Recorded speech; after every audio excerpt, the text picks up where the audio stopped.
revanche, les équipes retail étaient complètement intégrées aussi pour rejoindre le good mood.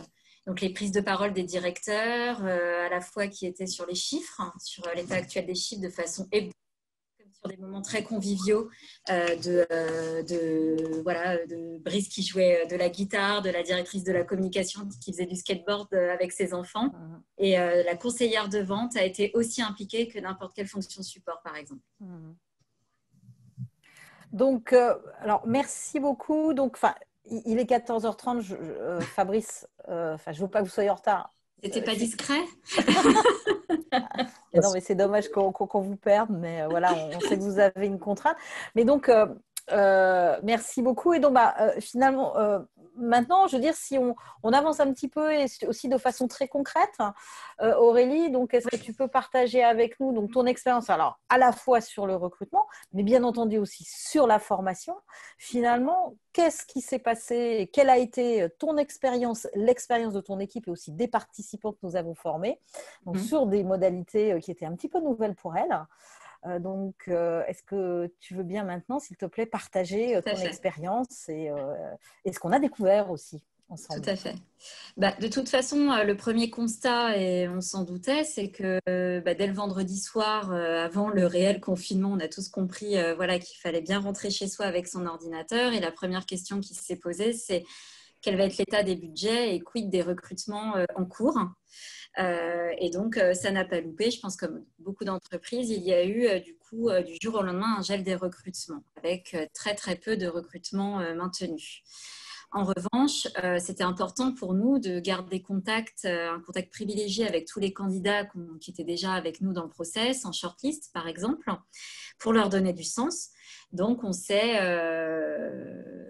calé un point hebdomadaire avec des candidats, des prospects, pour prendre de leurs nouvelles, de leur famille. Ça a été extrêmement apprécié. Mais pour autant, il y avait quand même un gel des recrutements. Il nous est resté à peine 15 postes concrètement à lancer. Et pour ma part, j'ai à la fois cette casquette de responsable de recrutement, bien évidemment, qui a fait que le volume était moindre pour mon équipe. Et on a toujours eu cette envie de former, d'accompagner les managers au recrutement, parce que c'est quelque chose sur lequel ils avaient exprimé le fait qu'ils n'étaient pas tout le temps à l'aise sur le sujet. Et donc, on s'est dit, c'est quand même un peu touchy de parler recrutement quand on vient de lui annoncer la veille qu'il ne pouvait plus recruter son futur collaborateur car il y avait un gel des recrutements. Mais on s'est dit, on va quand même capitaliser sur cette période pour lui apporter les outils, l'outiller, l'accompagner sur les méthodologies de recrutement. Et on va en faire un gain, justement, pour plus tard, quand les recrutements seront relancés. Et au final, il s'avère que, je pense comme beaucoup de candidats, beaucoup de candidats ont commencé à regarder un petit peu le marché du travail. Cette période de confinement les a fait beaucoup réfléchir sur le sens qu'ils donnaient à leur job, sur leur bien-être au travail. Et ça a été le cas en interne aussi. Et on s'est retrouvé avec pas mal de demandes de mobilité interne parce que là-dessus, le groupe représente 10 marques. Et on a eu beaucoup de sollicitations en interne. Donc, même s'il n'y avait pas forcément de poste à pourvoir, on s'est quand même dit qu'il y a aussi des candidats internes qu'il faut traiter. Et est-ce que les managers sont bien outillés pour faire des entretiens et pourquoi pas demain créer des postes sur mesure? C'est comme ça que nous est venue l'idée d'accélérer cette démarche de formation au recrutement et du coup complètement en distanciel. Donc, un peu difficile à vendre parce que le discours à côté, c'est à zéro budget au niveau du manager.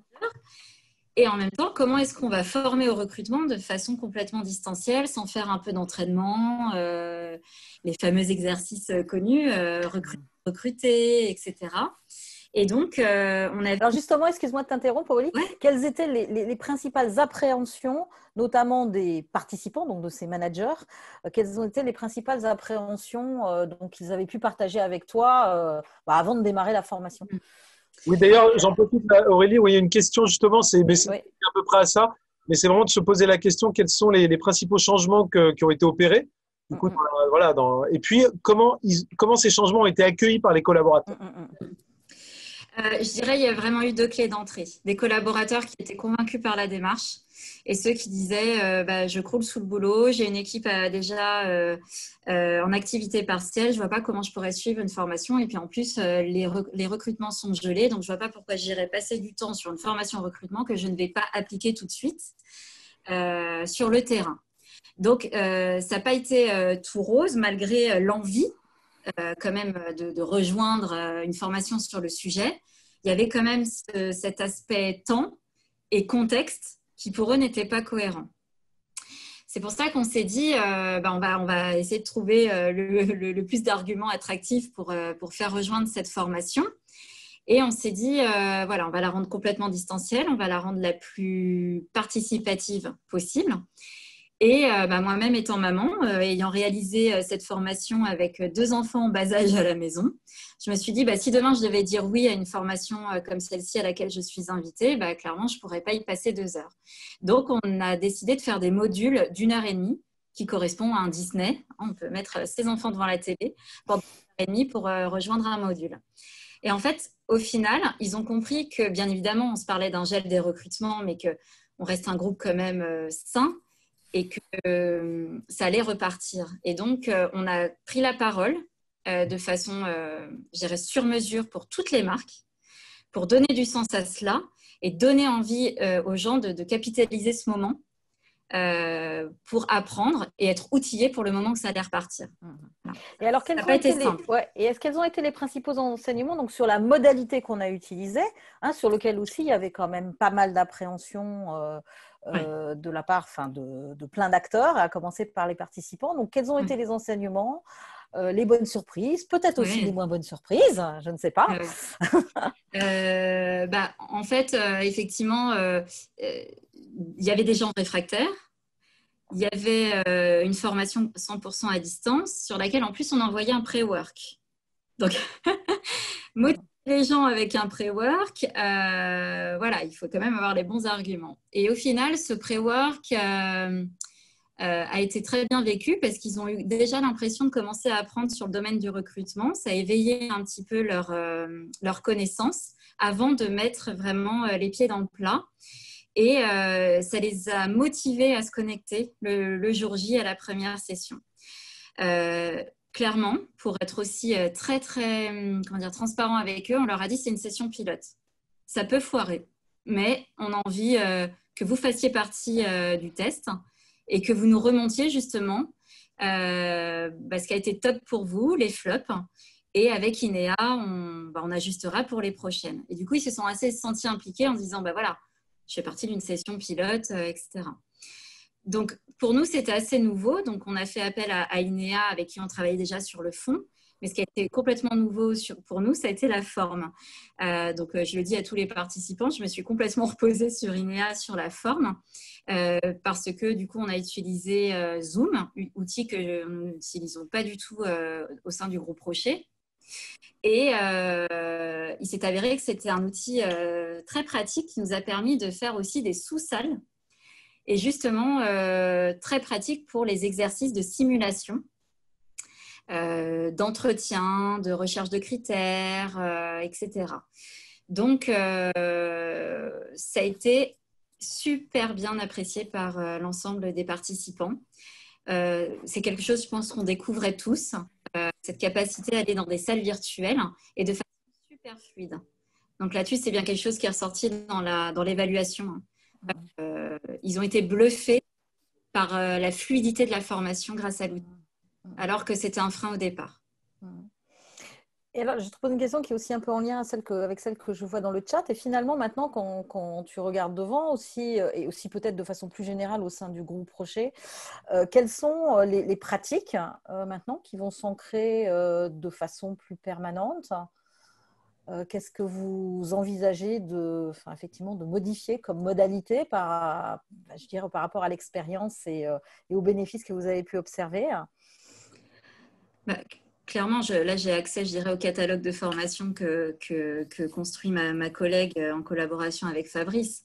On se parle d'alternance, en tout cas, entre le présentiel et le distanciel, voire du 100% distanciel. On on a complètement changé la manière d'animer les formations. On l'a fait un peu dans l'urgence, mais on a vu que ça a été un succès. Donc, même les futures formations que nous sommes en train de construire sont pensées de façon complètement digitale. Et on a toujours une option, si ça devait se faire en présentiel, comment est-ce qu'on ferait? Mais on a complètement inversé notre manière de fonctionner, notre manière de penser de le comprendre, en fait. Là, j'ai affiché d'ailleurs quelque chose qui est en cours, hein, c'est-à-dire de déployer la formation et le parcours d'amélioration des performances en recrutement au niveau international. Donc, c'est quelque chose qui n'est pas fait. Mais peut-être tu veux en dire un mot justement sur la philosophie. Tout à fait. Donc, ça a été un réel succès sur la session pilote qui comprenait des participants français. Et au final, le succès de ce distanciel a vraiment permis de se dire on est capable complètement de l'appliquer dans le monde entier. Donc, avec INEA, on va refaire des sessions en français puis en anglais que l'on va enregistrer avec les vrais participants, les vrais exercices, les simulations en sous-salle et qui va nous permettre du coup de proposer cette solution de formation aux filiales dans le monde entier, multimarque parce que le sujet était bien offrir une expérience candidat unique au groupe Rocher, donc c'est 10 marques. Et ensuite, là-dessus, on est toujours très open, on laisse la main aux filiales, aux marques de s'en servir et de l'animer comme ils le souhaitent. Soit ils ont des équipes sur place, soit ils sont en région par pays, etc. Mais du coup, on les outille à la fois sur le fond comme sur la forme, c'est-à-dire on leur montre à quoi ressemble une vraie session qu'ils pourront animer eux aussi en version distancielle. Voilà, et donc, c'est vraiment pour la fin de l'année. De classe inversée en utilisant le digital. Ce qui veut dire qu'avant même la session, ils vont avoir à regarder potentiellement des sessions qui seront montées, assez courtes quand même, avec des explications. Et ce qui veut dire que pour un train, parce que souvent quand on fait des trains de traîneurs, on se rend compte que le formateur interne, il peut avoir du mal en fait à animer nos formations en présentiel, ou parce que c'est pas un formateur professionnel, ou parce que du coup il fait pas ça tout le temps. Donc forcément, c'est pas évident. Là, on va utiliser le digital pour faire en sorte que ce soit beaucoup plus facile puisque le participant, au final, verra une partie de session, verra une partie aussi de face caméra. Mais on laisse la main, et c'est ça que je trouve intéressant aussi dans la démarche du groupe Rocher, c'est qu'on laisse la main au pays, on leur donne toutes les ressources, c'est-à-dire un guidebook pour pouvoir animer la formation complètement en présentiel, des parties en distanciel, et c'est à eux de décider, bien sûr tout est traduit, hein, mais c'est à eux de décider comment, en fonction des contraintes locales, ils vont eux-mêmes déployer la formation. Comment ils l'animent, voilà. C'est pour ça que je vois la question très oui, c'est ça, tu l'as vu, Aurélie. On n'y est pas encore, mais justement, on va plutôt capitaliser sur des moments d'échange avec les formateurs où ils vont vivre les sessions de formation enregistrées comme du pré-work. Et puis, on va rentrer ensemble justement en workshop pour échanger sur la manière dont eux, ils feraient, comment ils ont vécu les exercices, comment ils pourraient, eux, l'appliquer en local. Mais on serait vraiment sur des moments d'échange. Parce qu'on est quand même face à des populations assez matures dans le recrutement. Mais effectivement, la particularité maintenant, c'est est-ce que je suis capable de former pour gérer en transverse un certain nombre d'éléments liés au recrutement. Voilà, comment vous avez géré aussi le manque de ressources éventuellement. Alors, si on parle de ressources humaines, on a effectivement un comité de mobilité, je dirais de façon régulière, mensuelle, qui là a pris vraiment tout son sens dans le cadre du gel des embauches.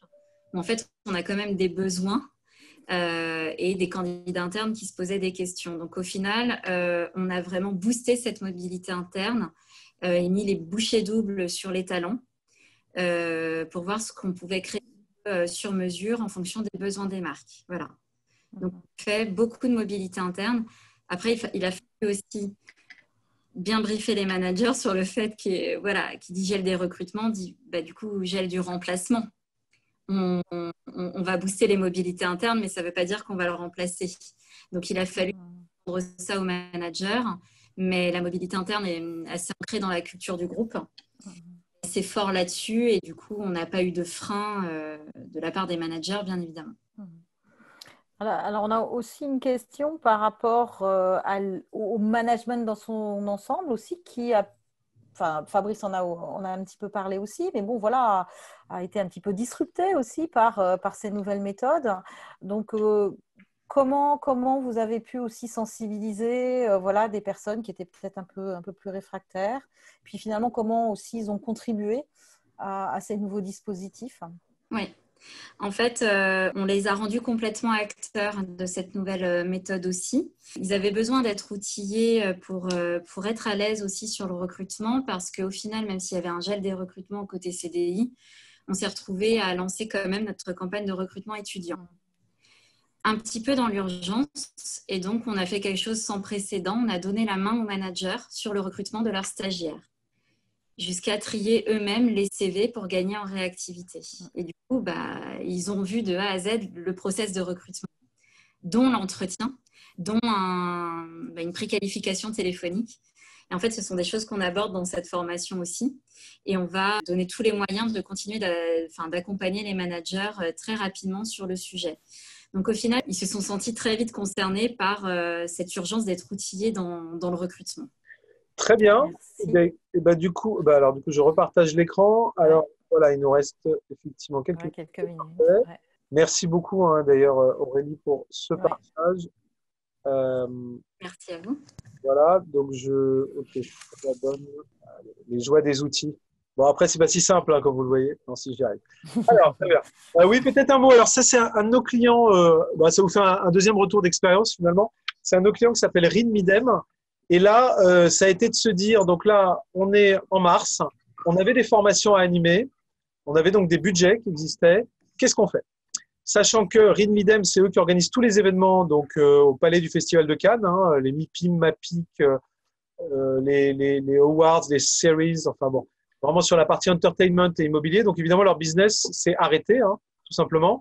Et eux n'ont pas du tout utilisé le chômage partiel. Donc ils avaient à peu près 100-150 commerciaux dans le monde entier, du coup, qui se sont retrouvés à changer en tout cas, à devoir changer d'action concrète tous les jours quand ils se levaient le matin. C'était pas la même chose. Donc la question, c'est qu'est-ce qu'ils font? Donc on a structuré, on a travaillé ensemble pour structurer un programme qu'on a appelé Care Plan Win.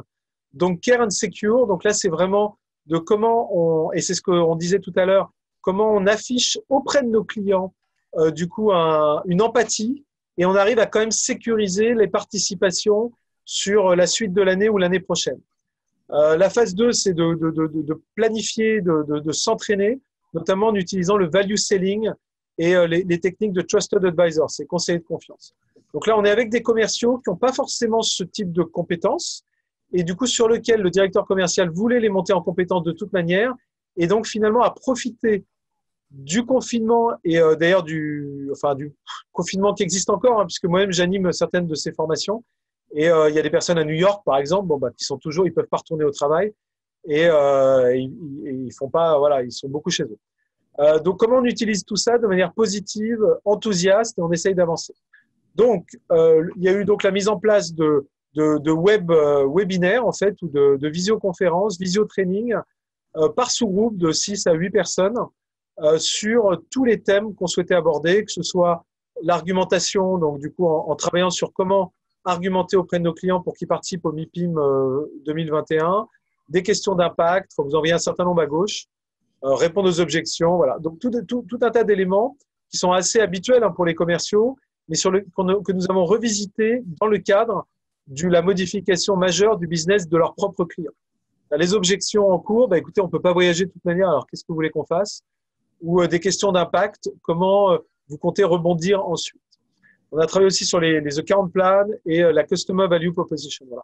Donc tout ce plan a eu comme intérêt, quand on regarde finalement la partie 3, Execute and Win, c'est déjà du coup de pouvoir exécuter un certain nombre d'actions qui ont permis effectivement de sécuriser en tout cas l'année prochaine. Si vraiment les événements ont lieu, ceci étant dit, mais enfin, a priori l'année prochaine, les gens sont bien réinscrits. Ça a permis aussi, et on l'a vu sur les enquêtes du coup d'engagement et les enquêtes de satisfaction, que les personnes ils ont gagné 10 points en fait là-dessus, paradoxalement. C'est-à-dire que les gens les personnes se sont dit, c'est super, on s'occupe de nous C'était des personnes qui étaient peut-être un peu seules aussi, hein, les commerciaux, puisque dispersés dans un certain nombre de pays et dans un certain nombre de régions, comme vous le voyez. Et puis, le côté aussi travailler ensemble. Donc là, l'idée de ces web trainings, c'était extrêmement participatif, où en gros, les gens devaient présenter les uns aux autres leurs solutions ou avec des jeux de rôle. Voilà, en quelques mots. Donc, vous voyez des thèmes abordés sur le programme qu'on a appelé Rebond.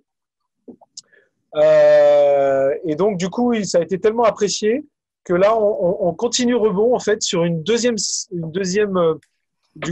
saison qui a lieu à l'automne sur leurs différentes business units qui sont l'immobilier et la partie entertainment, c'est-à-dire la télé et le cinéma.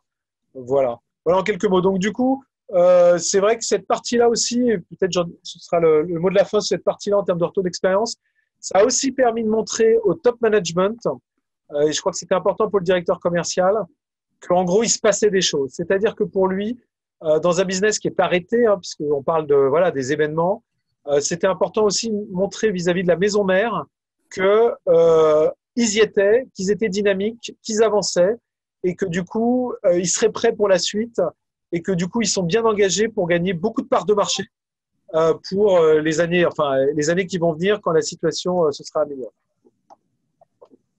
Voilà un retour d'expérience sur Rinidem.